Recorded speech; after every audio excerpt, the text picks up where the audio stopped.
Welcome back to Character Conversions, where I try to bring fictional characters to life in D&D. Today is a request from Caffeinated Wolf, a close personal friend of mine. He would like to see the protagonist of Xenoblade Chronicles 2, the driver harnessing the power of the Aegis, Rex. For stats, we'll be using the standard array of the player's handbook divided up as you see here. Charisma is our primary stat and will be representing most of our combat ability. We need to be quick on our feet and able to survive getting stabbed through the chest, so we follow up with Dexterity and Constitution. Strength will be needed for multi-class purposes, or would probably be where we would put our 8. As for now though, it's probably useful for prying open boxes of salvage. For race, we are clearly human, so we'll be going with Variant Human. This will increase our Constitution and Charisma by +1 each to 14 and 16 respectively. For our skill of choice, we will grab Perception, and our feat will be grabbing Slasher. This will increase our strength by +1 to 13. Once per turn, when we hit a creature with a slashing weapon, we can reduce their speed by 10 feet until the end of our next turn. And when we critically hit a creature with slashing damage, they have disadvantage on attack rolls until the start of our next turn. Finally, we speak Common and one additional language of our choice. Choose whatever fits your campaign. For background, Rex started out as a salvager before finding the Aegis. The sailor background could sort of work in a standard D&D setting, but Rex was working in the Sea of Clouds. So to go with as fantastical an option as possible, we will go with the Wild Spacer background from the Astral Adventurer's Guide. This gives us athletics and survival as skills, proficiency with navigator's tools and space vehicles, may be traded for vehicle proficiency that will pop up in your campaign, and for a feature, we'll gain Wild Space Adaptation. Wild Space Adaptation gives us the Tough feat, granting us an additional 2 hit points each level. In addition, being weightless does not give us disadvantage on attack rolls. For class, we're going to be starting out in Warlock, specifically the Hexblade Warlock. My best estimate is that this is what a driver would be in D&D, and we're building Rex after he already has Pyra. This will give us a D8 hit die, proficiency with Wisdom and Charisma saves. For skills, we'll grab History and Investigation. I just feel like these would be a good thing for a salvager to have. And finally, we have proficiency with Light Armor and Simple Weapons. As a first level Hexblade Warlock, we gain Hex Warrior, Hexblade's Curse, and Pact Magic. Hex Warrior will give us proficiency with Medium Armor and Shields, and we'll be able to use our Charisma modifier for attack and damage rolls with our weapon. Hexblade's Curse will allow us to, as a bonus action, mark a creature within 30 feet, and for 1 minute we crit on a 19 to 20. We add a proficiency modifier to our damage rolls, and if the target dies, we regain hit points equal to our Charisma modifier plus our Warlock level. Finally, Pact Magic sees us gaining 2 cantrips and 2 first level spells. For cantrips, take Green Flame Blade and Sword Burst. Our spells will be Hellish Rebuke and Shield. We're using fire spells to represent Pyra, and due to our lack of radiant damage spells, Sword Burst force damage will have to make do for Mithra. As a second level Warlock, we gain 2 Eldritch Invocations and another first level spell.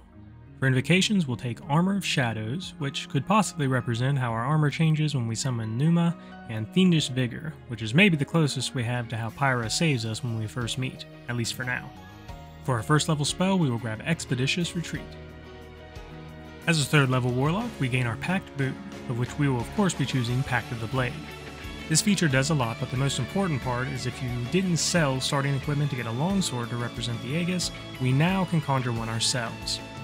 We will also take the opportunity to swap out an Eldritch Invocation for improved Pact Weapon, giving our Pact Weapon a +1 bonus to attack and damage. Which one you swap out for is up to you. If you don't want to wear armor, swap Fiendish Vigor. If you don't mind wearing medium armor, then swap Armor of Shadows.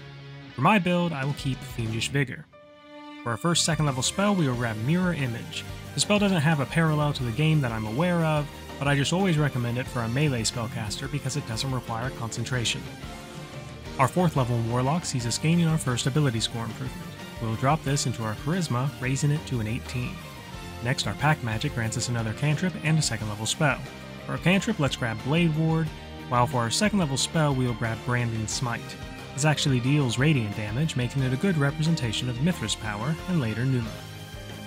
Fifth level grants us another Eldritch Invocation and our first third level spell.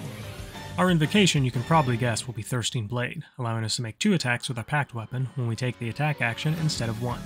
For our third level spell, we will grab Spirit Shroud for more radiant damage. Maybe if you ask your GM nicely enough, he will let you swap Necrotic and Cold for fire, and this can also represent Pyra. 6th level is where things start to get interesting. We'll be multi-classing over to Paladin. This gives us a D10 hit die, Divine Sense, and Lay on Hands. Divine Sense allows us to, as an action, a number of times equal to 1 plus our Charisma modifier, detect the presence of Celestials, Fiends, or Undead within 60 feet, so long as they aren't behind total cover. Lay on Hands allows us to replenish a number of hit points equal to 5 times our Paladin level each long rest. This is probably how Pyra saved us. Our second level in Paladin grants us a fighting style, Divine Smite, and first level spells. For our fighting style, we will pick up Blessed Warrior, granting us 2 cleric cantrips. Let's grab Light and Sacred Flame. Now we have a proper radiant damage cantrip. Divine Smite allows us to expend a spell slot when we hit with an attack to deal an additional 2d8 radiant damage. The damage is increased by 1d8 for each spell level higher than first to a maximum of 5d8. If the target is undead or a fiend, the damage is increased to an additional 1d8 to a maximum of 6d8. 8th level and our 3rd level in Paladin means we choose our oath, and to represent our devotion to Pyra and Mithra, we will take the Oath of Devotion. We gain Divine Health, making us immune to disease. Next we gain Channel Divinity, and are able to use it for the abilities Sacred Weapon and Turn the Unholy. Starting with the less interesting of the two, Turn the Unholy lets us force all undead within 30 feet to make a Wisdom save or be turned for 1 minute or until they take damage. What we are really here for is Sacred Weapon. With this, as an action for 1 minute, we can add our Charisma modifier to attack rolls. And as far as I can tell, based on the wording, this stacks with Hexagon. So for 1 minute, odds are all of our attacks will be hitting home. For me, this is the perfect representation of how we summon Numa to go Nova. 9th level is our next ability score improvement. We'll be dropping this into our Charisma, capping it off at 20. 10th level sees us gaining extra attack and 2nd level spells. Extra attack doesn't do anything for us unless we aren't using our packed weapon, and why wouldn't we be? Our 2nd level spells don't exactly stick out too well compared to what we already have access to. So mostly this level will see us gaining more spell slots to smite with. 11th level grants us Aura of Protection. Now we and any friendly creatures within 10 feet get to add our Charisma modifier to their saving throws, so long as we are conscious. 12th level, as a 7th level Oath of Devotion Paladin, we gain Aura of Devotion. Now we and any allies within 10 feet of us cannot be charmed, so long as we are conscious. 13th level is our next ability score improvement. We'll drop this into our Constitution, raising it to a 16. 14th level and our 9th level in Paladin grants us 3rd level spells. I think Elemental Weapon and Crusader's Mantle are standouts here, again representing the differing elements of the Aegis. 15th level sees us gaining the Aura of Courage. Now we and any friendly creatures within 10 feet can't be frightened while we are conscious. As an 11th level Paladin, we gain Improved Divine Smite. Now whenever we hit a creature with a melee weapon, the creature takes an extra 1d8 radiant damage. 17th level is our final ability score improvement. We'll drop this into our Constitution again, raising it to an 18. Alternatively, you could trade this for the Dual Wielder feat if you want to go the Adult Rex route from Xenoblade 3, but for my build, I'll be going with the higher con. 18th level gives us access to 4th level Paladin spells. Nothing here really screaming Xenoblade to me, but Death Ward is always useful to have. As a 14th level Paladin, we gain Cleansing Touch. Now we can use our action to end one spell on ourselves or willing creature. We can do this a number of times equal to our Charisma modifier each long rest. 20th level, the capstone of our build, is Oath of Devotion ability, Purity of Spirit. We are now always under the effects of a Protection from Evil and Good spell. End result sees us with an average of 228 hit points and an AC ranging from 13 to 17 based on the type of light or medium armor we get our hands on. We can average 15 damage a hit with our packed weapon, 30 damage in a round with extra attack.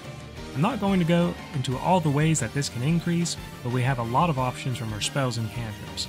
And when we summon Numa and combine it with our Divine Smites and our increased crit range, we could be seeing upwards of 100 damage in a round. On top of this, we have plenty of healing to keep us on our feet with our False Life and Lay on Hands, and our various Aura abilities mean we can keep our allies safe as well. Warlock Paladin combinations are powerful, and that's what makes it such a good fit for the master driver that Rex is meant to be. Thank you for watching. Please like, share, comment your opinions or suggestions for new builds. Please subscribe to the page, check out Patreon for the character sheets, and maybe consider sliding me $1. I hope all your 20s are natural, and I'll see you next time.